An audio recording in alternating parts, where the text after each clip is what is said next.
Hello and welcome to some more Star Citizen. I'm going to try to roll in like a mini news coming this week and Calling All Devs summary all into a single video, as that literally makes sense to me. We are going to be talking about referral rewards and them being allocated to accounts, what's happening this week, and Calling All Devs, practical behaviours that looked at player freedom in cities, animations for Inner Thought, Banu Ship Inter-Gameplay, and physicalized components with Item System 2.0.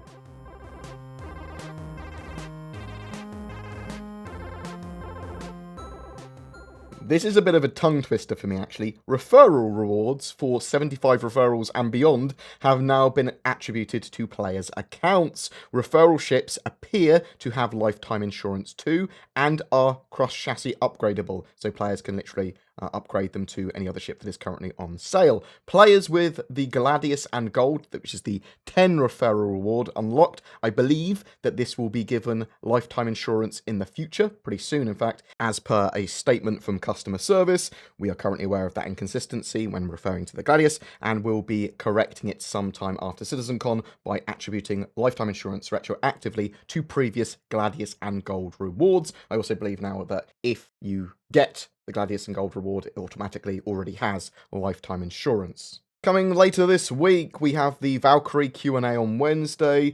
Thursdays around the verse will be the second part of CitizenCon gameplay breakdown and tech behind that. Friday sees a reverse the verse with Sean Tracy and Josh Herman with the follow-up of their panels, What a Bunch of Characters, and Breathing Life into Content with Physics. I will put a link to pose them a question below if you wish, so that goes into the Spectrum thread there, and you can ask them whatever you want in regard to those panels. Looks like we will have to wait until next week for the monthly report, though. There is no release date for 3.3 currently. The 3.3.0V PTU is currently available to all backers with the game package now, though. My expectation, or guess, expectation for a 3.3 live release is going to be Friday the 9th of November at the moment, based on current work, but we'll have to wait and see. 3 contests have just ended from the official CIG Spectrum as well, RSI Spectrum, to make a Mustang commercial, Star Citizen pumpkin carving, and a FOIP scary/scared face competition. I will update at some point with the winners and those entries for those once we actually have them, because they haven't chosen winners yet. Calling All Devs, practical behaviours. Let's go through a quick summary of this. The stamina system and risk of injury are some of the ways they intend for players to behave in a more realistic manner at hubs and cities when they're walking around in more civilian areas. The idea here is that players are less likely to jump off tall buildings or take odd shortcuts or try and bunny hop around if they could injure themselves from, falling a little bit, dying, losing their stuff, potentially, or having to go around and having the effort of getting it back from a city where they've jumped onto train tracks. Also, running and jumping for too long will cause you to lose stamina, so you can't constantly do that everywhere. You can try to bunny hop, and I'm sure players still will try that, but it's not going to be skill-based movement. However, I'm of the old school of skill-based movement, and I do try and do that in all games, even if they don't support it, and as I said, I'm sure others will try that as well. Other than that, players can sort of just run around and do what they want. Moving faster and losing less stamina is probably going to be a feature of wearing clothing rather than armour as well, so you might see players more likely to be out of their armour in these areas. There are no plans for sleeping bags, tents, or otherwise mobile HABs beyond ships and vehicles that have beds. Players are encouraged to log out at HABs, outposts, and beds in the future, rather than just randomly. Inner Thought interaction animations will be a thing. They want animations for when you decide to push buttons using the Inner Thought system. So if I'm deciding to flight ready, they want an animation for that. With cockpits, they want this as tactile as possible. So literally flicking all the buttons, all the switches based on what you're doing with Inner Thought, or even pressing like a hotkey. They want that to be animated.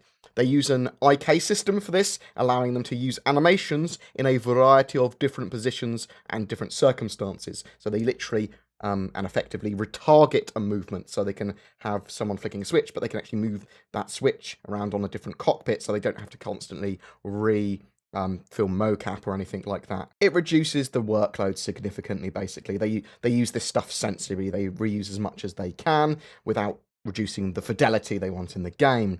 They are looking at the next steps of ground combat and FPS AI and getting their current behaviours tweaked, trying to make them feel less gamey and more dynamic. Jukes and movement of these characters is super important because they need to look realistic but also be effective enemies. So they don't want them like glitching onto boxes and doing odd things, but they want them to pose a challenge to the player. Banu stuff. So the Banu Defender, it was actually confirmed to me relatively recently that the original name for the ship was going to be the Minuteman up until quite late into the development process, which I actually like more. It's being built in Austin, that ship, and the Banu Merchantman is being built in the UK, and UK build big ships. There is some form of planned interplay between the Defender and the Merchantman. Once they've built out the Defender, they're going to lock down those plans and then talk about them publicly. But the Defender is designed to defend and work well with the Merchantman for sure. Item System 2.0 and physicalized components. So this quarter, starting with the Terrapin, which will represent the gold standard, I suppose, for this feature, they're going to be placing actual components in the ship. At the moment, they've just got like placeholder ones there, but they're going to be placing real components in the ships and then hooking them up so those components are functional and working with the Item System 2.0. So basically, this is the first step of physicalizing all the components within all the ships. They've had some technical issues previously, which they're currently resolving now. They are then going to be adding the interactions to those items. So this is going to be picking up generators, sliding them in, slotting them in, appropriate sized ones, obviously. You're not going to be able to lift giant ones above your head or anything. You'll be able to inspect them, turn them around, place them in different slots, or store them as cargo. Disconnecting an item will mean that the ship loses the functionality that that item provided. You can swap in other components that you'd brought with you as well. This is all part of the customization of ship gameplay, choosing the right items for the right tasks, but also repair. You're going to be repairing these items. Some of them are going to get damaged. You might want to quickly, rather than trying to work out what component's broken on a larger component or system, you might just literally replace the whole system quick. The fuller functionality of all of this will be coming next year. The Terrapin is going to be used, as I said, to get all of that tech working first. My radar have provided a new Anvil Valkyrie to give away. All you need to do is to be subscribed to my YouTube channel and then comment on any of my Star Citizen videos made during October.